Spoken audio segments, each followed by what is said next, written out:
Hey everyone, welcome to the Curious Girl Diaries podcast. I'm Layla London, aka The Curious Girl. Now, just to let you know, this podcast is not suitable for work. It's also not suitable for anybody under 18. But the rest of you consenting adults, let's get ready to talk about my sex life, sex in general, and everything in between in explicit, raunchy, fun detail. All right, here we go. There's two sides right now. It's the, guys that I don't have that deep connection with, that I can fuck them unattached as I ever could, and maybe even more right now, because I can tap into that super, super selfish side of myself and say, I don't give a shit. I need this. Okay. Gosh, this is going to be extremely difficult. This podcast. I just got to jump right into it. My mom passed away recently. And if this will answer the question, the people that have been texting and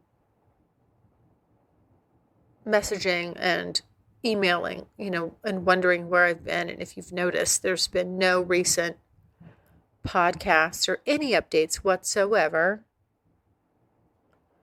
about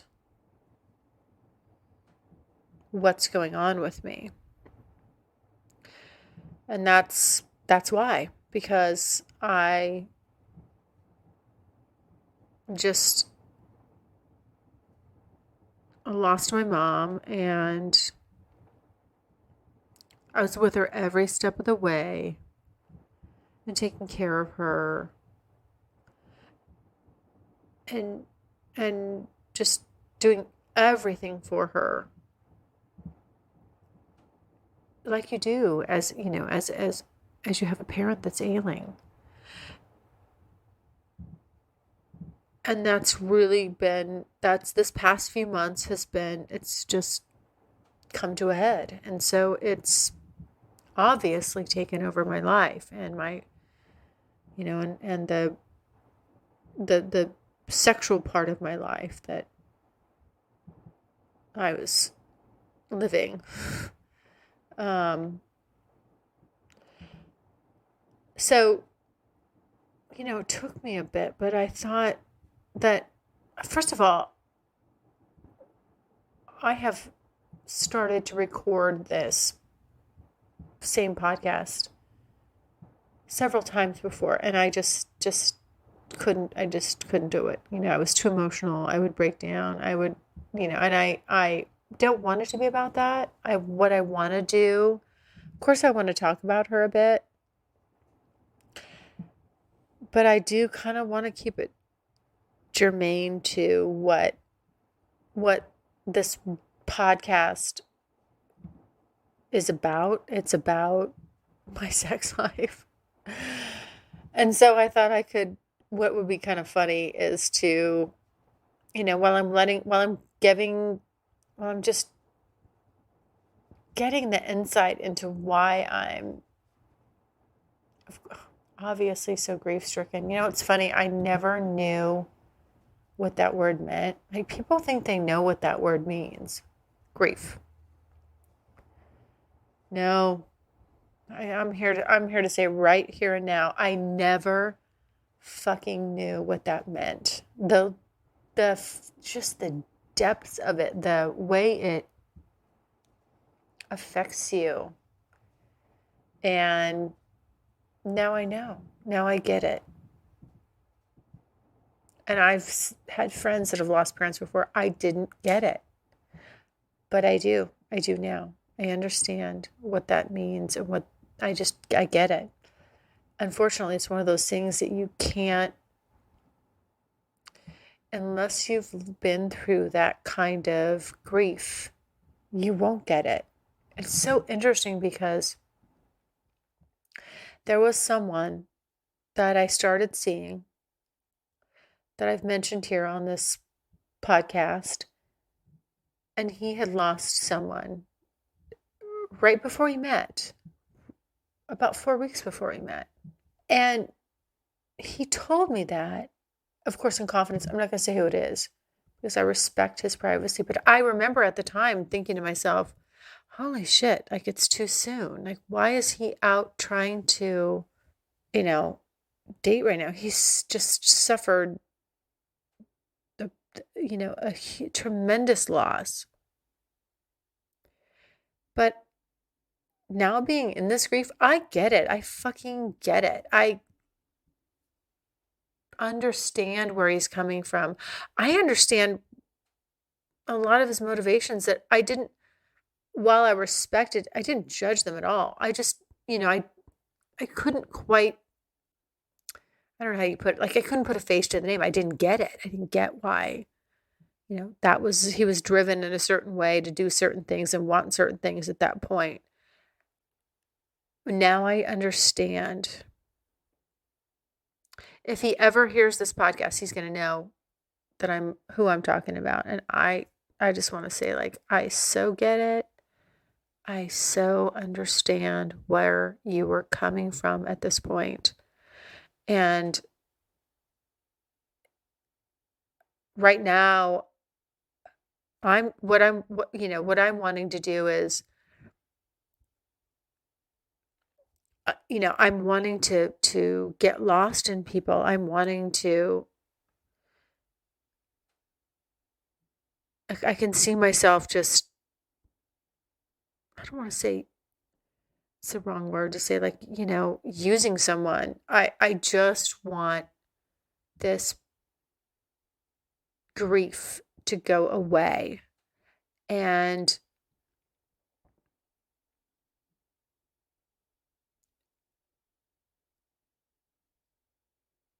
it's driving me two directions, which is one would be, when I was getting close to the end of the year, see, and I knew my mom was sick and I knew she was dying, but I never told anybody that. I mean, I didn't reveal that right on this podcast.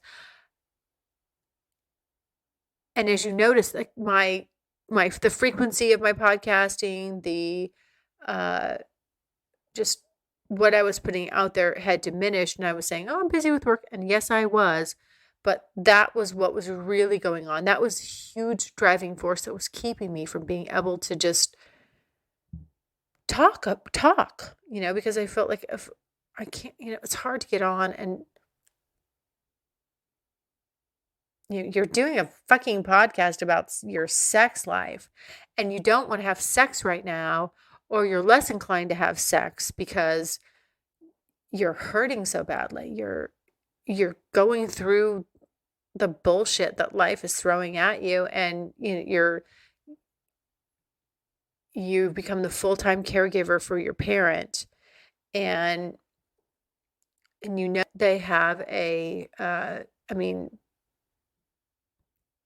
they have a life-threatening diagnosis. I mean, that their diagnosis isn't good. And I shouldn't even say that. The way it went for my mom was this past year,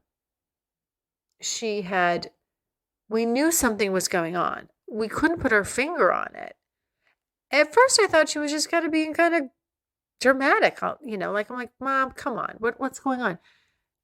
She's having to sleep during the day. She was just not low energy, and I couldn't figure out what it was. And she went to the doctor and was, saying, I've got all these things going on. Well, unfortunately, it was just kind of a long calamity of errors on the doctor's part. And that's why they say they're practicing medicine. They're not actually, like, they say they're practicing medicine. There you go. That's all you need to know. And so she got a misdiagnosis for what it was. She went in, did the test, and they're like, oh, no, you don't have that. But as time kept going on, it was just, like, debilitating. I mean, like literally, she couldn't drive anymore. She couldn't, she was bedbound, and I had to just take over her life. do all her grocery shopping, make all her meals, just everything that you can imagine when somebody just can't live their life anymore. And, it's funny. I remember at one point, one of the guys saying, and he didn't know, this is not his fault. He did not know what was going on, but he said, "Oh, when you're done being antisocial, if you want to come and see me, and again, I didn't tell anybody. It's not, it's not his fault. I just didn't say what was going on with me because it was just so heavy, and I tried not to talk about it. In the end, there were guys that absolutely, there's a couple, just really, I think just two, I guess, that I told, while this was going on. One of those guys was Clark, and he just was really wanting to see me before the end of the year. And I know I mentioned, I think I mentioned, making love with someone, and it was him, and right before Christmas, he just kept saying, like, "I really want to see you. I really want to see you." And I went and saw him, but I told him, I said, I don't want anybody touching me. I don't feel like being touched right now. I just was really preparing and getting ready for what was coming. I knew this was going to be the last Christmas with my mom, and everything that goes around that is just so goddamn heavy. And so I went over and I went over to his house. We just had dinner and talked, and he was perfect. He was just absolutely perfect. And even while I was there, he's like, he kind of asked like permission, like, "Well, is it okay to just even can I just lay next to you, or can I do that?" And I said, "Yeah," but I was still saying like, well, I'm fully clothed. Like, yeah, but I don't want. I don't know what I don't want to be touched. It seems so strange. And then just somehow naturally we just ended up making love. And I gotta tell you, I'm never gonna forget that. I just needed that. I didn't even know I needed it. It just happened, and it meant a lot to me. Just it meant a lot. And it's funny that I find it weird that as I'm rolling towards the end of the year, and I think obviously some of the things that are bringing out my vulnerabilities were knowing what was going on with my mom, and knowing that she'd be passing away, and not knowing when that was, but just having to be so deeply entrenched in what was going on and the pain of it. And while I'm finding these still, even though I thought I didn't want to, ways to express that sexually. And it's interesting to think that, I went so long in my life without having that. So obviously I had ups and downs and things like that. Not these moments of just tremendous grief, but because it's interesting because had that have happened when I was in the middle of my dry spell, or just not my dry spell, but just my self-imposed no sex situation, would I have channeled it that way? No, I wouldn't have. I just would have internalized it. But the sexual aspect, which is a very personal and sensual and deep and a way of connecting with someone else, that aspect is now available to me, and I'm able to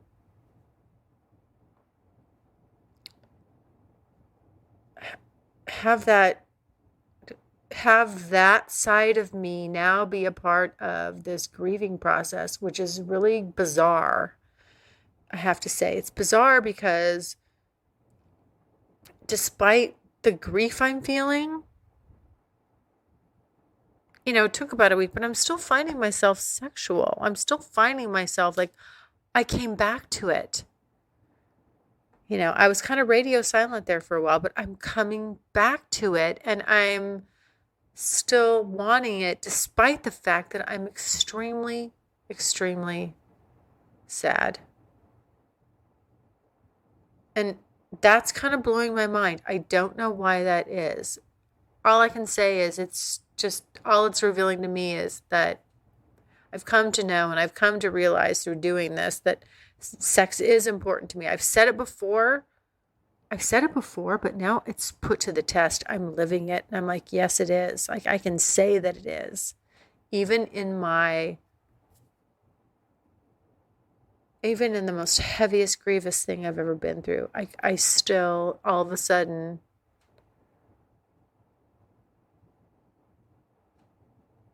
want that side. But it's interesting because I'm looking at it from 2 points of view. There's the points of view where I'm saying, like, I know somebody well, and I can, like, almost, oh gosh, how do I say it? Like, use that as a catalyst to go deeper with them sexually. Like, because that, I've always had these boundaries of, well, the fucking, like, I'm not protected right now. I'm like, to say I'm vulnerable is an understatement, just as far as like my defenses, because I don't have the energy. It's going towards the grieving. Like, so somebody that I'm already connected with and deep with emotionally, like to be with them is going to be quite a different experience. It's going to be something that I would naturally be fucking scared to death of. But the other side of that is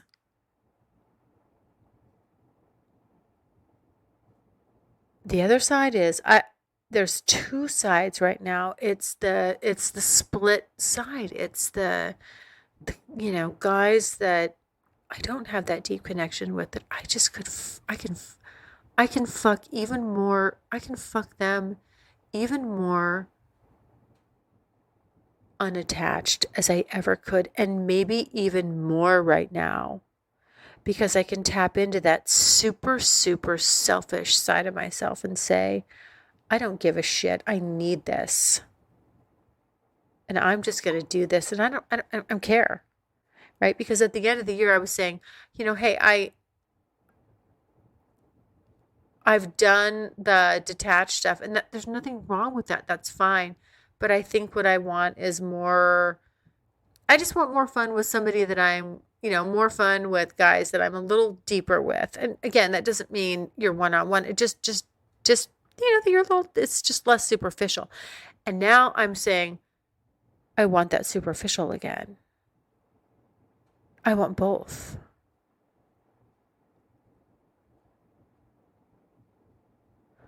I'm finding myself like smack dab on the fence, which I normally am not. Normally I will land one side or the other, and I'm pretty good about that. With what I'm going through right now and starting this year, which is contradictory to what I said I wanted prior to my mom's passing, I was saying definitively, I want, I've always wanted one or the other, right? I wanted, when I started this, just chronicling this whole sexual road trip, I was just like, I don't want any attachment. This has to be face value, generic. It's fucking. It's straight up fucking. I don't want any, that was it. But then along the way, you meet these extraordinary people who you cannot deny the connection and the experiences you have with them. You're like, wow, I can't, yeah. I mean, I don't have a wall high enough to stop that. But I thought that what I thought was the real, just impersonal stuff had run its course. And now what I'm saying is, Right now, I want both, which is so strange. Equally, I want both. I want just the stupid, I just want the straight up like fucking. I don't even care if I know your fucking name. I mean, seriously, just let's fuck. And if I don't see you again, big deal. If I don't know your name, I don't care. I almost feel like that. I mean, is it crazy? Is that just crazy? But then I'm also really needing, not wanting, like, I've never had a need, the need. That's a different word for me. I need the deeper stuff too. I while this is happening, I need someone who understands me. I need someone who gets it.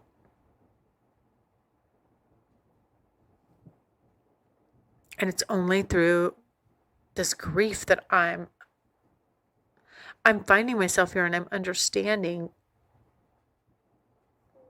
how I can how I could have those two needs at the same time, because they kind of seem opposing, but they're not. They're serving the same purpose.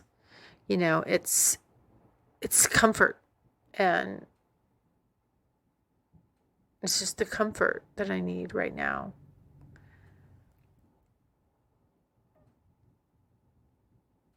I'll tell you, I don't think I don't know that you ever get over the loss of a parent, because my mom was young. She was a young woman, and there's just milestones in my life that she's not going to be there for. And like when I hit those,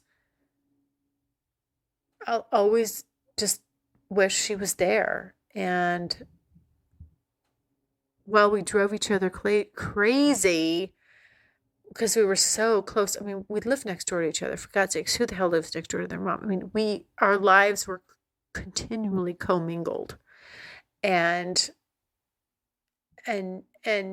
so involved, and it just it takes a different it's a different dynamic. But when you're that intertwined with someone, and they're so much a part of your daily life, because it's not like, some people see their parents, they talk to them every once in a while or whatever it is, right? But I mean, like, literally, this woman was a part of my day-to-day life. So in addition to being my mom, I mean, and so it's just putting that relationship and that dynamic on steroids, and that's the way we lived. And I'm in her house right now as I'm recording this. I came over and sitting down. I actually love to come over here. It makes me sad, but it also makes me feel close to her, just to come over and sit in her house and, smell it and just hang out here, be here in this space. My mom was so funny when it came to sex. I mean, first of all, she didn't know I was doing this. I really wonder what she would have thought about this whole podcasting. I mean, she would have probably hit the roof, but she wouldn't have loved me any less. She just would have been like, "What the hell?" Like, "What are you doing?" She's just from a little bit of a different generation that, like, but I'll never forget, like, everyone says, "Well, where'd you learn from sex about?" Well, I learned from sex about, obviously, you learn it from your friends, or you hear about little stuff in school, and I can't remember the specifics, but I'll never forget the time in third grade when my mom sat me down and wanted to talk about sex, because she thought I'd heard her and my dad in the middle of the night coming down the stairs. I went to the bathroom or something like that, and she thought I didn't hear a goddamn thing, because I'm a heavy sleeper. I can practically sleepwalk. And, she had this talk with me. I'll never forget it, because I was just like, "Please stop. don't say another word. I didn't want to hear it. I didn't want to hear it. And I was like, okay, thank you very much. Are we done now? I just wanted to get back to playing or doing whatever the fuck I was doing at the time. I did not want to hear this birds and the bees talk from my mom, but she thought that was the time to lay it on me. And then then it's like all the sexual things I think about when I think of my mom is like I think around 6th grade or something, I thought I'd heard them. I did think I'd heard them, and I was mad at her or something. And I said, well, I heard you giving my dad a blowjob the other night. And she's like, oh, really? Now, you don't call my mom out without, if you're going to say blowjob, you better be ready to talk about a blowjob. That's the way it was. So she's like, oh, really? Well, and what is a blowjob exactly? And she just turned it right back around and put me on the spot. And of course, I'm like, mortified. Like, what is a blowjob? I'm like, well, that's when you blow, I didn't know what the fuck it was. I have no idea. I don't even know how or why that came out of my mouth. I think I was just pissed at her. And I thought, well, I'm going to get her on the ropes and I'm going to throw this out there. Anyway, that did not work. Mama don't play like that. She was, if you brought it up, you better be ready to talk about it because she was going to get down and dirty. Anyway, needless to say, that was awkward for my little 6th grade self. And then the next big thing, well, in junior high, there was a time I walked in on my parents having sex. Ew. You'll never forget that. If anybody's walked in on their parents having sex, this is awful. You cannot burn that out of your memory. Like, somebody please, what's that movie? Something of the Spotless Mind, it was with, I think Kate Winslet, and then what's the funny guy that does Ace Ventura, Pet Detective? Anyway, oh shit, I'm just drawing a blank on his name. Everybody knows who he is. But that something of the Spotless Mind where they could, like, if you had like a bad memory, or a bad breakup, you could erase that from your mind. Like, if I could fucking erase that image, that mental image, because I'll never forget it. I remember the comforter on the bed. I remember the bed frame, everything, the position she was in. Ew! Even just thinking about it, it's terrible. Oh, sorry, Mom. I know now I'm sharing this with everybody. Yeah, that was bad. I didn't know I came home from having sex. I didn't know they were in there. I was like, where's everybody? And I walked back to their room and opened the door and whammo. There they are, doing the do. And then I think the next big, sexual point was my first boyfriend when I was having sex. When we started having sex, first of all, the first time we had sex, and after and then we have sex, right? I was a holdout. I was about 17. That's the first time I had sex. And then we had sex, and then I was just like, oh, I don't know what everybody's raving about. That was awful. It took him like 3 months to talk me into having it again. But at any rate, finally we did start having it again. And then he was over one day and my dad came home and we'd left. I think he'd taken off his shoes. We didn't wear shoes in the house. He'd taken off his shoes and by the door, and then, inside, and then left for some reason, like took his wallet out of his pocket and like set it somewhere like on a table in the hallway or something.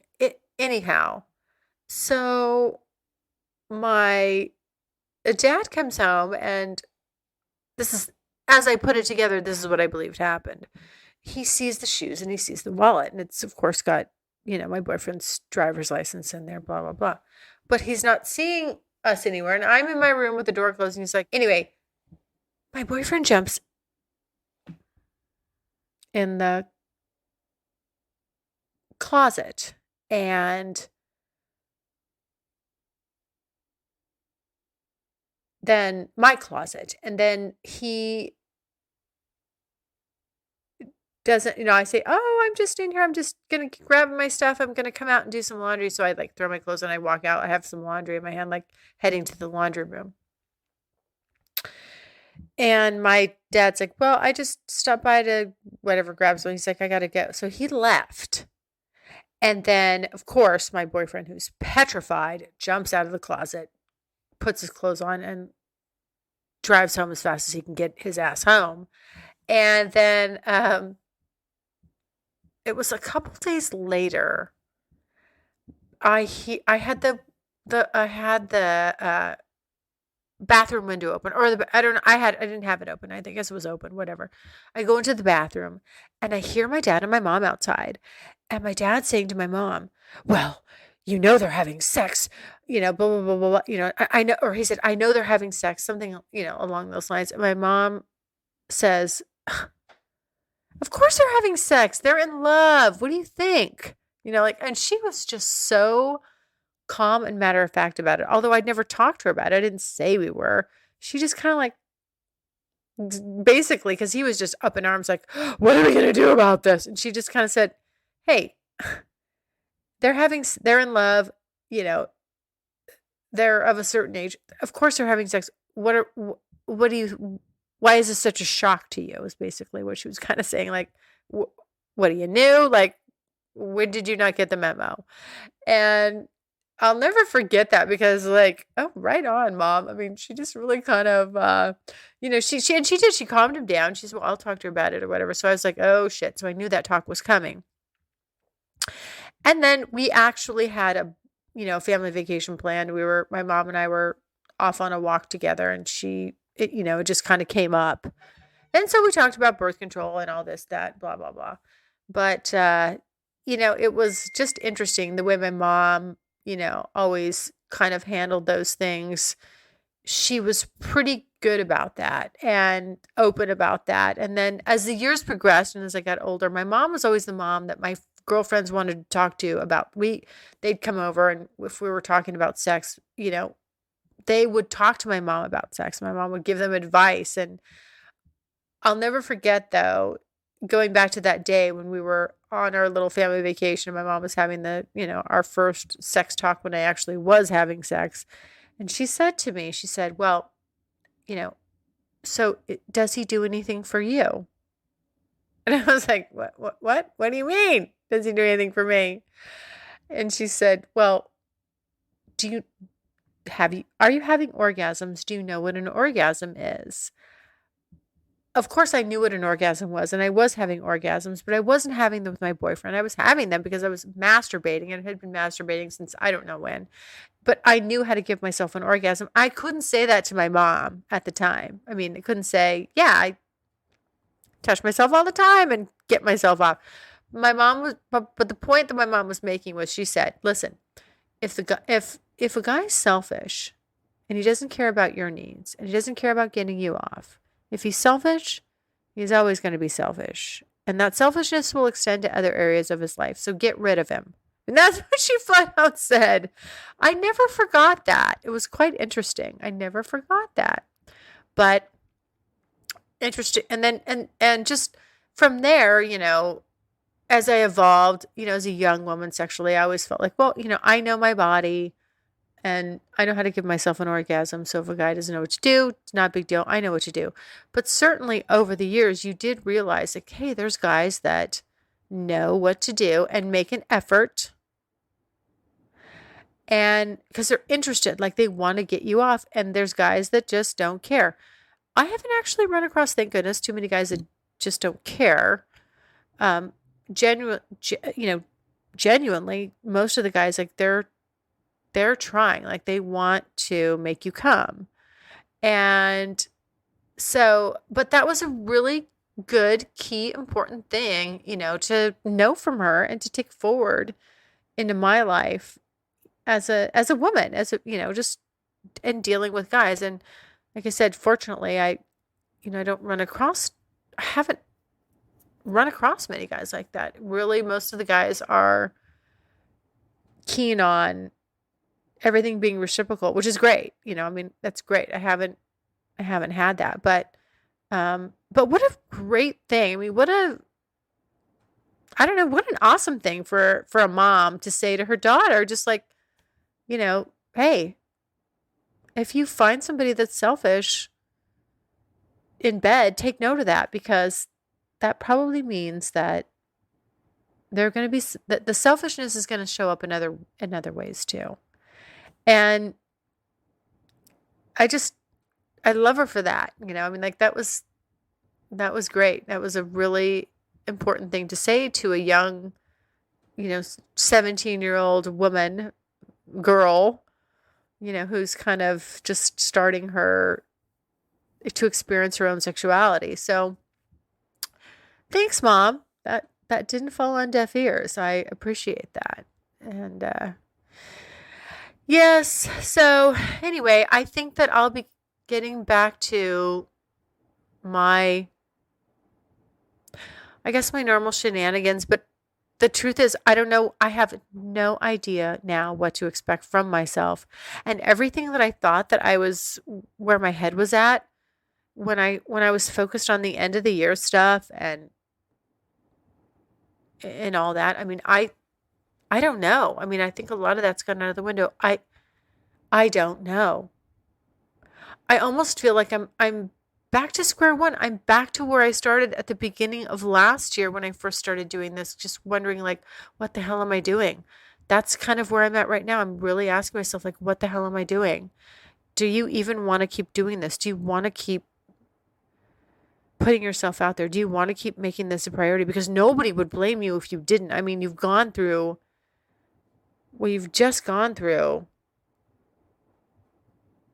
Literally, like a week ago, what you've just gone through it's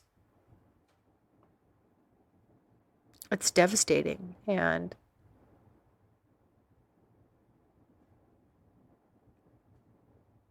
the where your heart and your mind are at,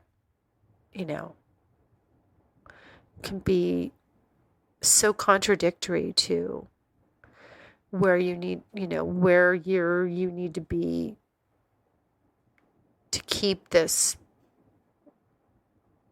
sexual road trip going.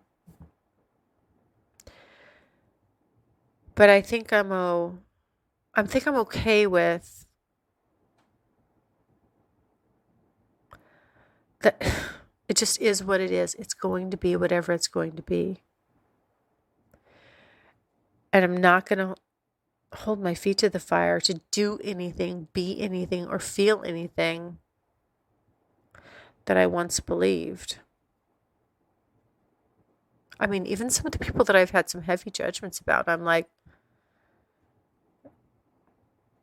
I don't have, it's like, I don't know. I just see things differently now. I do. I see things differently.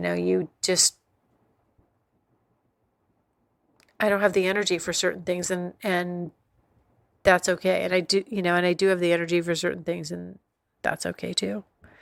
But as far as where I thought I was going, my compass, where I was steering the ship, I thought there was a destination. I just don't know what it is right now. I do not know.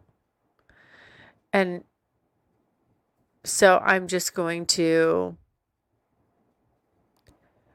do whatever I fucking feel like, whether that's nothing or a lot of things. It could be screwing nobody. It could be screwing a lot of people. I don't know. I don't know. I just don't fucking know. But as always, the only thing I can say is I'm just open to whatever and nothing, whatever, whatever comes my way, and none of what comes my way, I'm open to. If that makes any sense right now, I don't even know. It's like babbling. I'm just babbling, but I can't put my finger on something specific. And I'm okay with it saying, I don't know what the fuck I'm doing right now. I really don't. But I know I'm horny. I know all of a sudden my horniness returned. I just poof.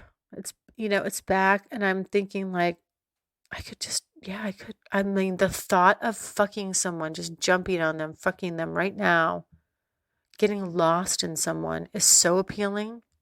That's it right there. Getting lost in someone, totally losing myself in the moment is so fucking appealing right now. I can't even tell you. Like, and it doesn't have to mean a thing. It could mean a lot with the right person, or it could mean nothing with the wrong person. It doesn't have to. It's okay. And that is where I'm at right now, which, like I said, was not, where I thought. I thought when my mom was getting sick and I was taking care of her and all this stuff was going on, it's like I thought I had to, like, I don't know. I just thought like, okay, it sort of helped me, put me in the mindset like there was people I just didn't want to see because like I felt like what was the heaviness of what was going on helped me want to be around guys that I felt more of a connection to. And now I'm just like, no, now